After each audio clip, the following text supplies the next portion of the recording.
What's up, everyone? Welcome back to another review. This time we're taking a look at Constantine, starring Keenu Reeves and directed by Francis Lawrence. Now, I'm going to try and make this review as short as I possibly can.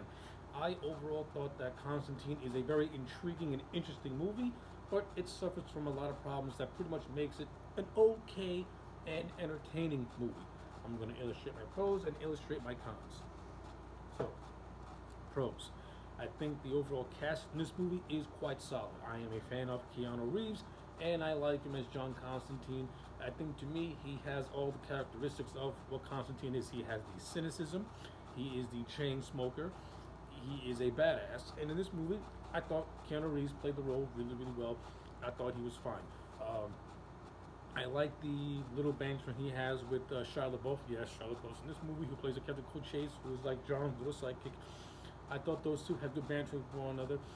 Rachel Weisz, who plays a police detective. I like the parallel story that goes on between Constantine and the Rachel Weisz character.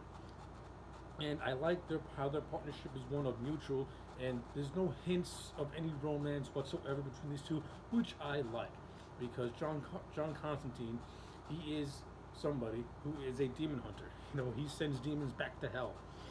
Not only that, he's suffering from lung cancer. I think the last thing on his mind is having a relationship with somebody.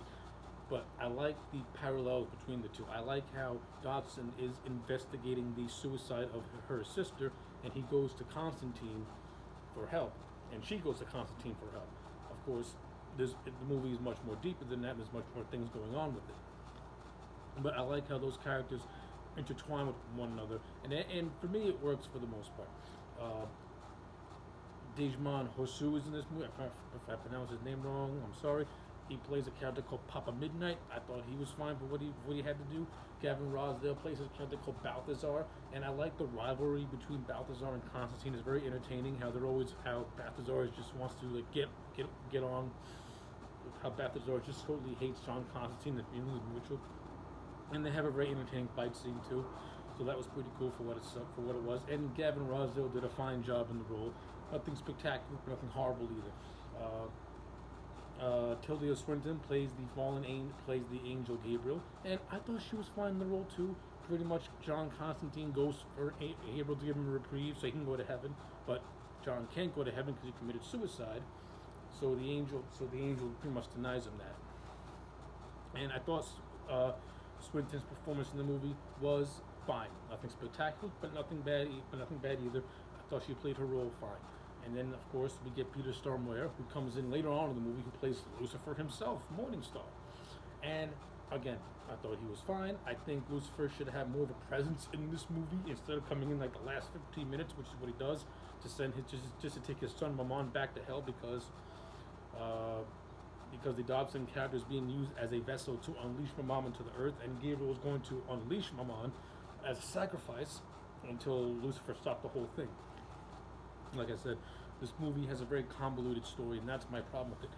I think this movie really should have just focused on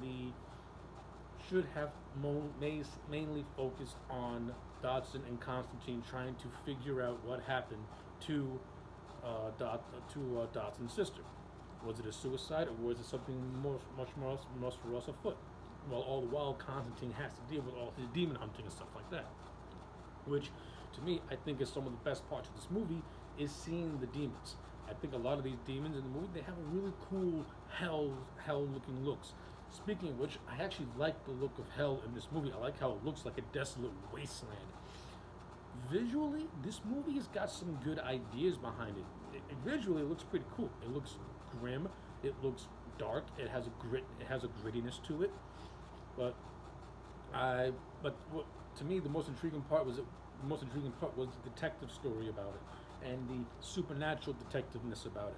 I think some of the other things this movie had to offer was good if it could have been fleshed out just a tad more and just maybe streamlined a little more with more clear motivations. Basically, heaven and hell have this wager, and John's pretty much caught in the middle of it. I would have liked to have seen a little bit more about that wager. I would have liked to have known a little bit more about John being the centerpiece of that wager himself, since he's kind of like the bridge between heaven and hell. I would like to have more of that expansion upon, but what we got is what we got. And what we got is a fairly entertaining movie. I like it. It's got some good action sequences in it. This movie is rated R, but it feels like it's PG-13.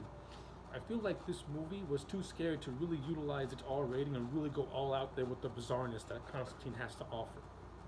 And when you watch this movie, you would never think that you're watching a rated R movie. You think you're watching a PG-13 movie, and that also kind of hurts it a little bit too, because it didn't really fully embrace the R rating that it had. The material of this movie certainly earns its R rating, and even though even though Constantine himself is just gloriously over the top and just very spiritual and stuff like that, I like how this movie didn't really make fun of it at all. It played it totally straight, and I appreciate that for it as well. So, again, you got a good groundedness to it. You got some entertaining action scenes. You got a good cast who all play the roles fairly well. You have a story that's not horrible, but could have used a little bit more fleshing out. But with all that being said, I'm going to give Constantine a solid 6.5 out of 10. This movie is actually nothing bad at all. It's solid. It's a good watch, but you can tell when watching it that it had the potential to be something much more, but it just didn't quite reach it yet. And it's really a shame that a sequel never really happened, because a sequel definitely could have fixed what this movie was. This movie was overall a solid foundation for a franchise. Unfortunately, it just never really took off. But as a standalone, 6.5. It's an enjoyable movie. Anyway, those are my thoughts. Let me know yours in the comment section down below. Like the video and subscribe, and I'll check you back next time for more.